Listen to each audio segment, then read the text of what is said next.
All right, good evening. Really big thanks to Rob and Kirk for laying a great foundation for the discussion that we can contribute to here. I know you've heard a lot of information, so we'll try to move through it quickly and then leave plenty of time for discussion. We always start our meetings at Puget Sound Energy with a safety moment. We have field workers out every single day, and if we don't keep safety as our core focus, we can't get our job done. So this is a reminder that if you are not familiar with the Watch Duty Safe app on your phone, it is a good time to download it. And I'm sure that any of our prior speakers could attest to the amount of information that is on this. There was a wildfire in Clay Elum just a couple of days ago, and they have that information and very active information that is logged through all of the local authorities. So please do take a moment when you have the chance to pull your phone out and download the Watch Duty app. So there's probably no other topic at Puget Sound Energy that we've talked about more in the last couple of years than wildfire. And so we now have an entire wildfire risk management program. A few components of what that entails are what we'll go through today, but the four core elements are really here on the slide. We are always monitoring situational awareness of what is going on in our system and what is occurring in the environment. We have taken a significant look at what grid hardening investments we can be doing. So you just heard about home hardening as a component of the FireWise program. And so when we are looking at our infrastructure, we are considering what equipment we can change out, what we can be doing so that grid is resilient and then not interacting in some of those spaces like the WUI that you've heard about. We have also evaluated and overhauled some of our operational procedures, which I'll get into some detail about what that looks like. And then, of course, there's the communication and outreach, and you've seen that so far in every one of the presentations. If we're not talking about this with everyone, no one's going to be prepared. So this is a critical component of what we do to ensure that people are aware of our work and how we can all work together. So this is a year-round effort.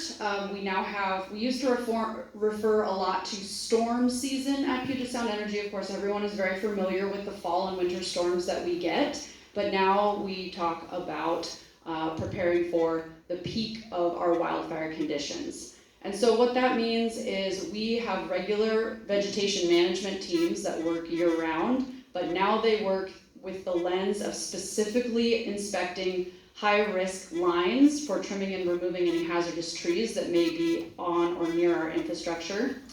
Again, we are working to strengthen the grid through those year-round investments of the electric system, and Rocio will talk a little bit about specifically what's going on here in Skagit County with those.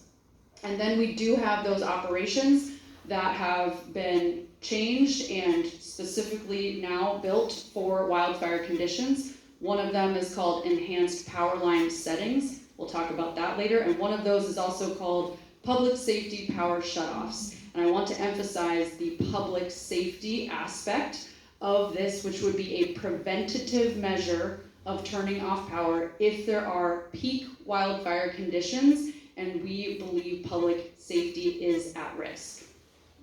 Much more on that soon. So what we're looking at here when we're assessing this risk is, of course, the climate and the weather. We have just brought a meteorologist on our staff full-time within the past year. He is an incredibly valuable resource. He creates daily forecasts for us, and he is looking at exactly all the intricacies of this climate and weather that we experience here in the Northwest. He's also helping us understand some of the environment and the topography. Our infrastructure is through literally every variety of terrain that we have here in the Northwest. And so then we're looking at where our utility infrastructure is. And when you put all of those together, we're trying to assess on a regular, consistent basis where that risk lies and how we best operate. So talking a little bit about some of that situational awareness, I've mentioned forecasting. We do have our daily forecast from our meteorologists, and we do now have real-time fire risk modeling software. So we are deploying all of the available technologies continuing to upgrade them. That includes weather stations that have been very specifically located. It means that we actually do have AI-powered smoke detecting cameras. So the purpose for those would be, of course, in some more remote areas where our infrastructure is. If it is harder for us to have eyes on it, but we have an AI-powered camera that is detecting smoke, that camera may be able to catch a smoke plume of some kind much faster than a human would be able to observe it, and therefore be able to integrate that data and create a response faster. UAVs, that's really just a drone, like an unmanned aerial device that we would be able to fly over our infrastructure for inspection and operation.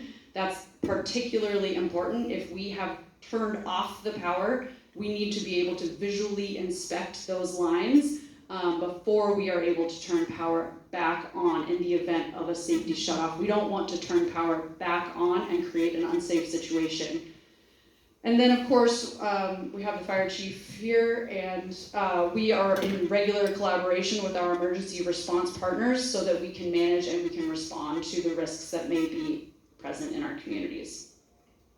So this presentation wouldn't be complete without a map, because we've had maps in all of our presentations so far. And so this shows all of PSC's service territory. We do serve 10 counties. And the reason we thought it was relevant to show this entire region, the purpose of this map is to show where PSC has assessed where we will be focusing our investment in our infrastructure due to the way it is interacting on the landscape. So I think it, similar to the maps that you've seen earlier tonight, in Skagit County, you can see the purple is the high area of focus for us. And that means that Highway 20 corridor is where Rocio will be sharing more about the grid hardening investments and the wildfire prevention mitigation efforts that we are taking are especially concentrated in those areas. Again, 35 projects are taking place in the next couple of years in all of these areas, and I think it also kind of lends itself here that those mountain corridors, Mount Baker Highway out 542 in Whatcom, of course Highway 20 here in Skagit on the eastern side of the county, and then that Highway 2 corridor that we do also serve Skykomish, we know is a very isolated area, and then down into Kittitas County, we serve just that one county in that central Washington area. And now I'll hand it off to Rocio. Thank you, Liz. I'm a little short, so I'm gonna modify the microphone. Okay, so let's talk about the investments that we're going to be having here in Skagit County. All right, so I'm just gonna give you an overview of the project that happened back in 2024. In the concrete area in specific, we were able to replace some poles. The total project was about 8.5 miles. We replaced 94 poles, and we actually added a fire wrap just to make sure that if we had a potential fire, that wouldn't spread around the forest.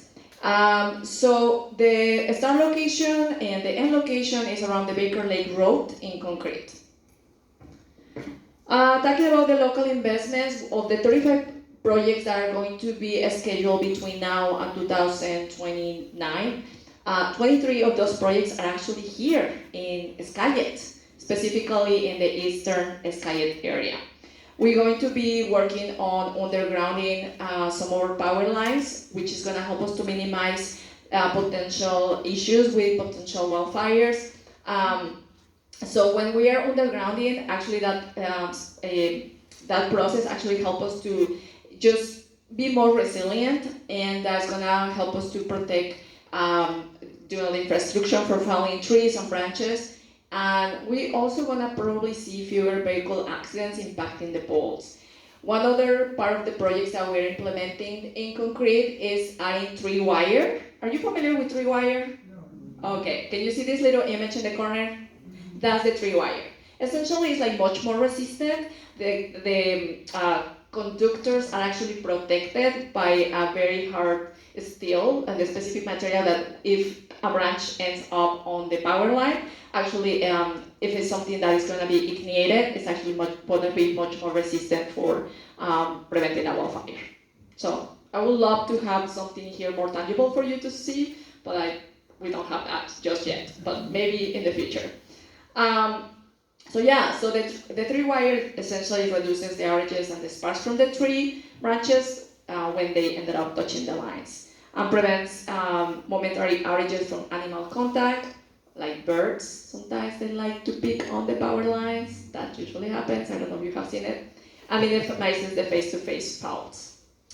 In Eastern Skagit, PSC will be putting nearly 30 miles of overhead wire underground, and we're going to be replacing 2.1 miles of bare wire with the tree wire, which is the image here. It's bigger, you can see it now. And in 2027, we're going to be focusing on doing some work in the State Route 20 between Concrete and Marble Mountain, and in 2028, you can see here the list of projects that are coming. They're going to be constructed in 2028. So many projects. All right, let's talk about the wildfires safe operations. So as Liz was mentioning, she was talking about PSPS, EPS, emergency response, and sometimes all these terms could be very confusing. So I want to make sure that we spend some time reviewing the different concepts. So the enhanced power line setting is essentially like part of the technology that is allowing us to make the power lines much more sensitive.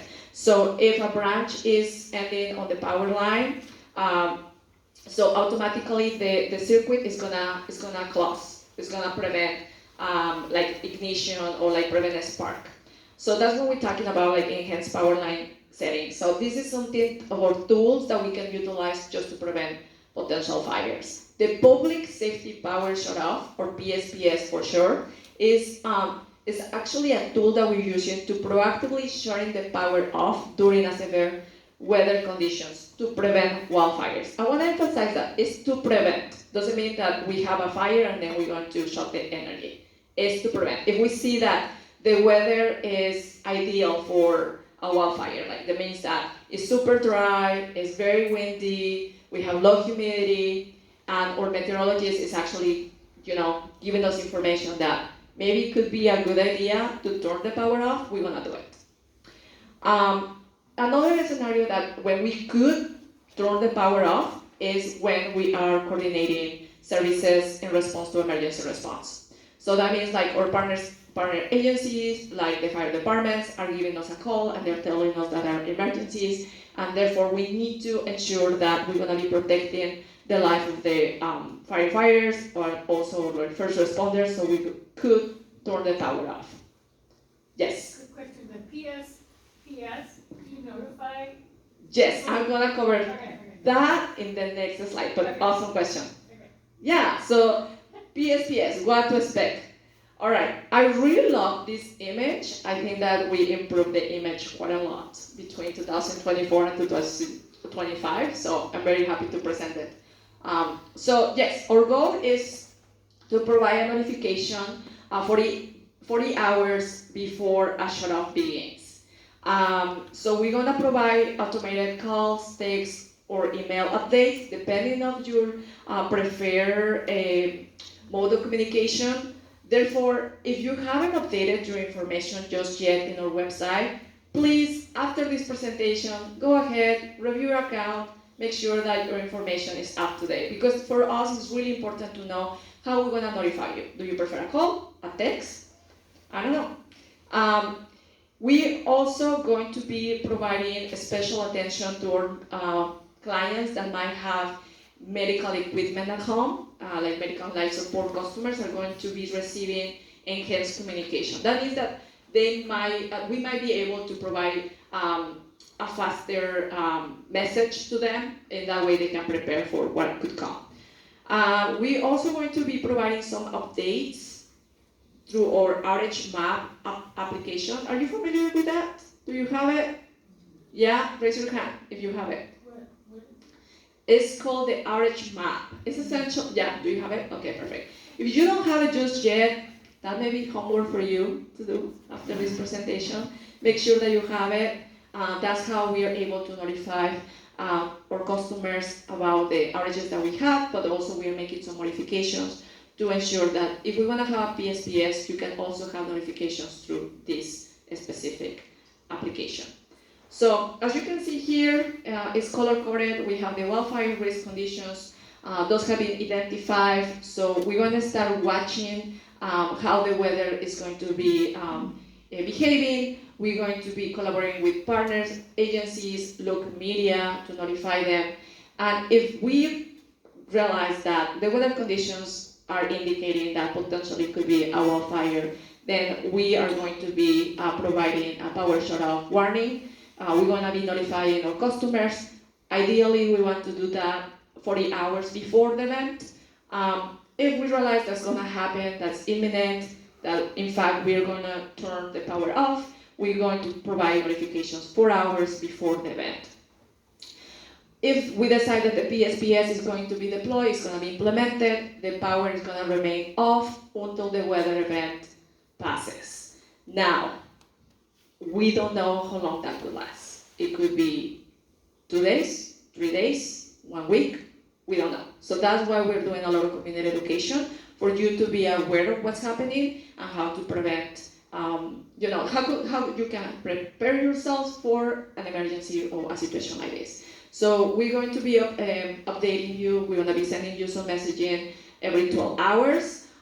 Nevertheless, we are not able to turn the power on until we actually have an inspection and we can actually see that it's safe for us to put the power back on, right? So as Liz mentioned, one of our priorities, or biggest priority actually, is your safety. So once that the power is restored, so then that means that the weather event has passed and that we are able to provide some inspections in the ground, and all of those inspections are complete, and we're safe to say yes, let's put the power back on. So yeah, once again, I really love this image, and hopefully it helps you to understand how the potential event could evolve. If we ended up having a PSPS, we are going to be putting together something that's called community resource centers. They're going to be open in the area where we are turning the power off, and we're going to be essentially offering a space for people to come and talk to us. We're going to provide some updates, or maybe just kind of, offer a place where it could be safe for them to be, where they can charge electronic devices, where we can provide some answers to some of the questions that they might have. We also want to try to have water, coffee, snacks, and other basic support items. We want to have Wi-Fi, air conditioning, or heat, depending. In this case, probably we want to have air conditioning because it could be during the summer, and any information that we can have available from our partners in the area. So, preparing for power outages. This is super important for us to remind you, yes, it could be a PSPS, it could be an emergency, it could be a natural disaster. So we really want your support. First of all, if a PSPS could be implemented, the first thing to do is please update your information. Make sure that your PSE account is up to date. You can do so online. If you prefer talking to one of us, you can give us a call at this number right here, 1-888-225-5773. Also, maybe this weekend, it's time for you to come with your family and start preparing, How many of you have a safety plan? Raise your hand. Raise your hand. Tall. Be proud. Okay, cool. All right, just a few of you. How many of you have a go bag ready? Okay, all right. A go bag. Essentially, that you have your medication, your supplies, a lantern, anything ready. In case of an emergency, you need to evacuate. So, okay. So maybe it's a good idea to start having a plan. And once again, I'm going to emphasize, please familiarize yourself with our outage map. You can find it at pse.com/outages because we're gonna utilize this application and website to provide you some notifications about the potential power shutoffs. Also, you can find information about current power outages and the estimated times for restoration, and also you can use it to report an outage. Do you know that? That's if you have an internet connection. That's true. That's if you have internet. So, and actually we're working with our partners to make sure that you are notified. You know, like we're working right now with Fidalgo Democrats. We also have here the fire department, and we're doing a lot of partnership collaborations. Actually, we're collaborating with the Land Trust, the Skayet Land Trust, the Skayet Conservation District, and with the Community Foundation. So, the Wacom, the Skayet Community Foundation. I'm also working with the Community Foundation, but you know, trying to stay local. I cover 3 territories, by the way. So yeah, we need you to be super proactive as well. Okay, please pay attention to me to this slide. If you or a family member, or maybe I don't know, like a friend of yours, or anyone who you know that potentially could have medical equipment at home, please ask them to give us a call. Please ask them to update their contact information. As I said earlier, if you do have some equipment that, of course, has to be plugged, we want to do our best to provide you notifications way before than the rest of the community. So you can learn more about life support status eligibility and how to apply by visiting the pse.com/medical. Life support status is not a guarantee of service, and nevertheless, we strongly encourage customers to have an emergency plan in place and consider backup power for critical equipment. Maybe for some of these clients, they might need, on top of doing like a safety plan, they might need to call their insurance or do a plan with their care provider. Wildfire prevention takes all of us, so please let's focus on these steps. In that way you are ready and you can be prepared during our peak wildfire season. So number 1, sign up for county emergency alerts and learn more about the neighborhood or community emergency response plans. I think that one of our colleagues tonight mentioned the Skayet plan, so maybe you don't want to read all the many pages that the plan includes, but just familiarize yourself with maybe some of the emergency response services that exist here in the area. Be aware of the fire weather warnings, burning restrictions, and any current fire activity or evacuation orders. Once again, ensure that you do some maintenance around your house, your property, control the vegetation, do some vegetation management, report danger trees, or that especially if they are nearby or power lines, and you can do that using this website or just giving us a call. And get your free wildfire ready plan and take action to make your home and community more resilient, and we have some information right here. All right, that was it. A lot of information. Oops. Okay, do you have any